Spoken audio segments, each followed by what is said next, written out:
What's up, y'all? Today I'm going to be showing you how my M1 Max with 32 cores for GPU and 32 gigs of RAM performs both on the native Final Fantasy XIV launcher and also through a custom launcher called 14 on Mac. I'll have a link to 14 on Mac in the description down below. The main thing I'll mostly be focusing on in this video is performance, but thermals do also play a huge part in how well your game will perform. A quick note is that my Mac usually sits around 20 degrees Celsius while browsing the web and having some tabs open. But while playing Final Fantasy XIV, usually I have around 65 to 75 degrees Celsius. There won't be any thermal numbers throughout the rest of this video. I'll be using the Metal Performance Hub that was introduced in a macOS with the Metal 3 Ventura update. This is normally limited to games that only utilize the Metal API, but we can force it to appear on any game that we want on our Mac by using these terminal commands. To enable the Metal HUD anywhere, open up Applications and then go to that program you wish to enable it on. Right-click it and show package contents. Click on the content folder, macOS, right-click the macOS folder, and click on Open a new terminal at folder, which will bring us into our current working directory. Once inside the terminal, we want to type in export Metal HUD enabled equals 1 to enable the HUD for our application. Then, to execute the application, you want to press /X and then tab to autocomplete. Make sure to press return to execute the application so it can actually be enabled inside of our gameplay. And also don't worry about it appearing elsewhere as it's only isolated in this terminal. But do make sure not to close the terminal window that we executed the application from, as this can actually kill it. We don't want to do that. So what I'm going to go through now is my graphics options that I've set.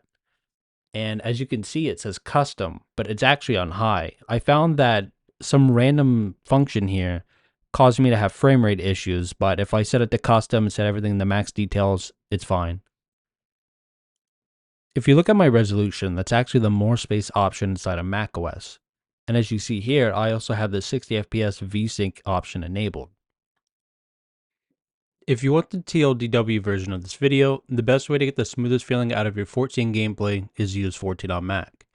Open up the settings with Command plus comma, navigate to the graphics tab, and make sure that async is enabled alongside capping the FPS at 60 and making sure it's checked. So what you're seeing now is gameplay of 14 on Mac with the settings we've just enabled. Sure, we set a hard cap of 60 and the display of my 16-inch M1 Max is 120Hz with ProMotion enabled. But the 60 cap alongside async being enabled nets a steady frame times while also making it feel like 120 FPS. It sounds too good to be true, but if you have enough GPU cores in your Mac or are able to target 60 FPS by lowering some settings and disabling effects from other players, your experience will improve greatly.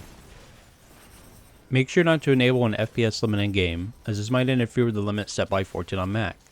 You can tinker with the settings afterwards inside the game yourselves, but usually more GPU cores will net better performance depending on the task. Personally, 32 is enough for my use cases, but your mileage may vary. Alright, now back to the video. So right now I'm showing you a clip of walking through the sands. You know where that's at, I don't have to explain it. But as you can see in the upper right, our performance for our FPS usually hovers around 45, 50 sometimes. But you can see through the blue and green chart that without the 60 VSync enabled, the frame time pacing is just through the roof. It's terrible.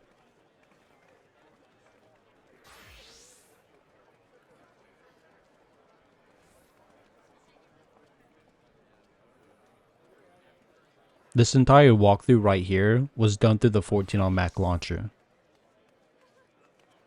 So what I'm going to show you now is some gameplay through World of Darkness itself. As you can see from our frame time graph itself, which is the blue and green lines that go up and down, the little squigglies, it's somewhat consistent. The GPU frame time sits around at 9 and the pre sits around 14, but our FPS itself sits around like 68, 69, 70, 71. So what I'm going to do is let this go on for a little bit longer so you can see how the frame timing is and see how the FPS is. And then I'll just go ahead and skip to the next clip. I just want to go ahead and clear something out that might seem confusing. In the upper right under the resolution shows 144 Hz. That's because I have an external display that's ultra wide that is 144 Hz plugged in. And so because I was switching between different resolutions and displays, it got stuck to that. But the Mac is outputting at 120 Hz, so don't worry about that. And speaking of which, here's some gameplay through 14 on Mac on my 3440 by 1440p, 21 by 9 34-inch ultra-wide monitor. As you can see, we do get a performance hit, but it's not as bad as you would think. The settings are the same. Although, as you can clearly see, the frame time pacing is god-awful. Don't worry about it. It still feels smooth, but the graph shows that it's terrible. Yeah, but when you're actually playing with it, you don't really notice it. Obviously, a better frame time pacing is lower, therefore the input feels smoother, the display is more responsive, blah blah blah. I'll let this continue for now so you can pay attention to the FPS and the frame timing, but we'll skip ahead in a bit. Also, I want to mention that you can see the frame time spike whenever I turn the camera itself. It's not noticeable in game when you're playing with the graph off. I wouldn't worry about it.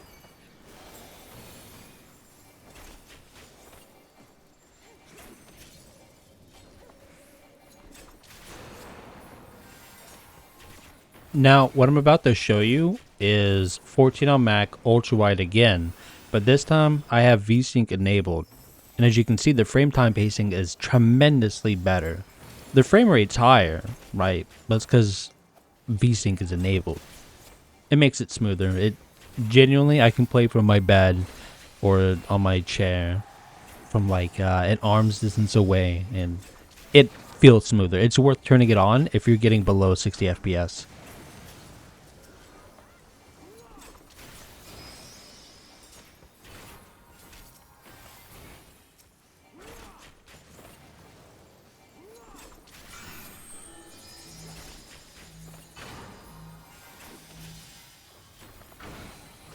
So what I'm about to go ahead and show you is going to be gameplay of Crystal Tower with 14 on Mac launcher and the official launcher. So what you're looking at now is some 14 on Mac launcher gameplay. The graph up top is the 14 on Mac launcher itself. Both of these don't have VSync enabled, and the one under it is the official launcher itself. You can see the performance hit that we take running through the OpenGL variant of the official launcher. And so now you might be asking why the 14 on Mac launcher performs better than the official launcher itself. That's because the 14 on Mac team uses a DirectX to Vulkan API translation layer, which nets a huge performance gain compared to the official launcher that just uses OpenGL for its API calls. Honestly, the only way for us to get native performance through the official launcher itself for everyone is for them to port the game API from OpenGL that's deprecated to Metal. But as far as we know, that's not happening anytime soon. But I do hope it happens. That would be amazing.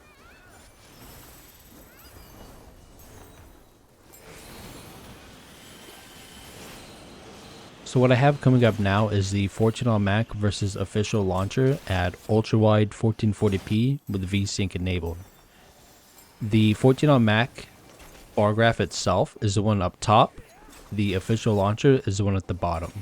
And again, these both have VSync enabled. Now you may be wondering, as I did when I originally recorded these clips, why such a strong disparity between the two. They're both locked at the 60 FPS VSync cap, right? And yet, for some reason, the official client launcher itself seems to not actually do it. I honestly don't know what's going on with that. This is all just speculation. But it's very noticeable in-game whenever you use the 14 on Mac launcher itself and you enable 60 VSync on ultra-wide. Like, I can genuinely feel and tell the difference while I'm playing it.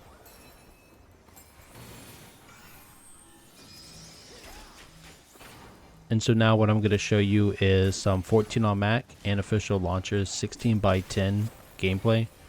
They're both capped at 60 VSync, just for these clips. Again, The top one is 14 on Mac. The bottom one is the official launcher. And I'm just going to let this play out for a bit.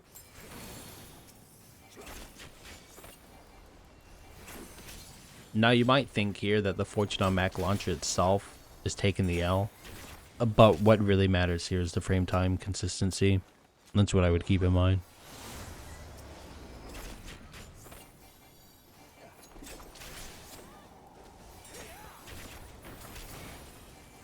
And so with that out of the way, that honestly just concludes the entirety of this video. I hope you enjoyed it. This is my first time ever actually editing a video, or creating one and publishing it out on YouTube itself. If you're getting started, or like you're coming from Windows or Linux or whichever consoles, and you want to play Final Fantasy XIV on Mac for whatever reason, right? Or you just choose so as I do, I would stick with the 14 on Mac launcher itself. One of the benefits is that it can save your username and password if you want. And you can also attach your token from your Square Enix account to 14 on Mac. Now, keep in mind, you have to go to Square Enix account's web portal itself, detach the key, regenerate the key, and then take the long string that you get, which is the key generator, put it into the 14 on Mac launcher itself. And that way you never have to type it in again. I'd recommend that. That's what I do. And with that being said, this has been my 14 on Mac review, and I hope you guys were able to learn something along the way as I did as well. Happy holidays and Happy New Year's, everyone. Take care.